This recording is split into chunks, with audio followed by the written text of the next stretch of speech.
বুধবার দেখা গেল আরও ব্যতিক্রমী এক ঘটনা। সকাল 9টার দিকে প্রধানমন্ত্রী তারেক রহমান গাড়িবহর এক্সপ্রেসওয়ে ধরে বনানী থেকে কারওয়ানবাজার এফডিসির মোড়ের দিকে যাচ্ছিল। সে সময় সাইরেন বাজাতে বাজাতে বহর অতিক্রমের চেষ্টা করছিল একটি অ্যাম্বুলেন্স। প্রধানমন্ত্রীর নির্দেশে তার নিরাপত্তা কর্মকর্তারা তাৎক্ষণিক অ্যাম্বুলেন্সটিকে যাওয়ার পথ করে দেন। ট্রাফিক পুলিশের সহযোগিতায় সিসি ক্যামেরার ফুটেজ পেয়েছি আমরা। এমন ব্যতিক্রমী ঘটনায় কেমন ছিল অ্যাম্বুলেন্স চালকের প্রতিক্রিয়া? তিনি কি বুঝতে পেরেছিলেন প্রধানমন্ত্রী গাড়িবহর জায়গা করে দিয়েছিল অ্যাম্বুলেন্সটিকে? সেই চালককে আমরা খুঁজে পেয়েছি।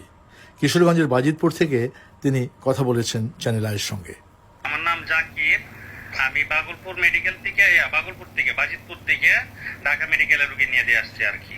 কিন্তু আমি প্রথমে বুঝতে পারি নাই স্যার, আমরা তো সাধারণত রুগী যখন গাড়িতে থাকে তখন মানসিক ভাবে অবশ্যই একটু টেনশনের মধ্যে থাকি আর কি, কতক্ষণে রুগীটা হসপিটালে পৌঁছাইবো। তখন হঠাৎ করে দেখা গেছে কি আমরা ভিআইপি ঘরে পড়ে গেছি।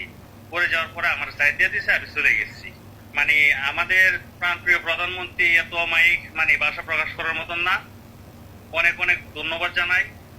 20 বছর আগে একটি ছবিকে কেন্দ্র করে চ্যানেল আই প্রতিবেদন তুলে ধরেছিল, কে আগে যাবে, প্রধানমন্ত্রী নাকি মুমূর্ষু রোগী? এখন নিশ্চয়ই উত্তরটা পরিষ্কার। ওই অ্যাম্বুলেন্সটাকে যেতে দিতে হবে তোরে ভাই। আরে কি আশ্চর্য, এই রাস্তাটা ক্লিয়ার করো না।